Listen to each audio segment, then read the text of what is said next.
एक गांव में सैकड़ों साल पहले एक छोटे दुकानदार के मालिक ने एक साहूकार को बड़ी रकम दी थी।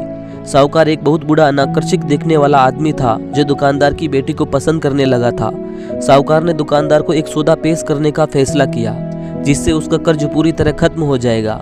हालांकि सौदा यह था कि वह कर्ज को तभी मिटाएगा जब वह दुकानदार की बेटी से शादी करेगा। कहने की जरूरत नहीं है, यह प्रस्ताव सिर्फ घृणित था। इस बात को लेकर दुकानदार और साहूकार के बीच हुए विवाद के बाद साहूकार ने चालाकी भरी चाल चली। साहूकार ने कहा कि वह एक थैले में 2 कंकड़ डालेगा, एक सफेद और एक काला। तब बेटी को थैले में से हाथ डालकर एक कंकड़ निकालना होगा।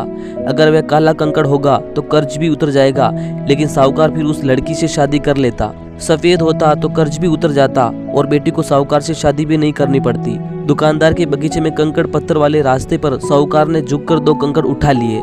जब वह उन्हें उठा रहा था तब बेटी ने देखा कि दोनों काले कंकड़ उठाए हैं और दोनों को बैग में रख दिया। और फिर उसने बेटी को बैग में हाथ डालने और एक पत्थर लेने के लिए कहा। बेटी के पास स्वाभाविक रूप से 3 विकल्प थे कि वे क्या कर सकती हैं। पहला विकल्प था थैले में कंकड़ लेने से मना करना। दूसरा विकल्प था दोनों कंकड़ थैले से बाहर निकालना, साहूकार को धोखा देने के लिए बेनकाब कर दो। तीसरा विकल्प था बैग से एक कंकड़ अच्छी तरह से जानते हुए निकालना कि यह काला पत्थर है और अपने पिता की आजादी के लिए खुद को बलिदान कर देना। उसने थैले में से एक कंकड़ निकाला और देखने से पहले ही गलती से उसे दूसरे कंकड़ों के बीच में गिरा दिया।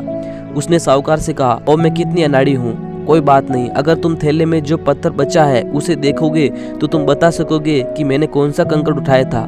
थैले में पड़ा कंकड़ स्पष्ट रूप से काला था और यह देखते हुए कि साहूकार सबके सामने उजागर नहीं होना चाहता था, उसे ऐसे खेलना पड़ा कि जैसे लड़की द्वारा गिराया गया कंकड़ सफेद था। लड़की ने अपना पिता का कर्ज भी चुका दिया। निष्कर्ष, केवल उन विकल्पों के आगे ना झुके जो आपको लगता है कि आपको इन्हीं में से चुनना है।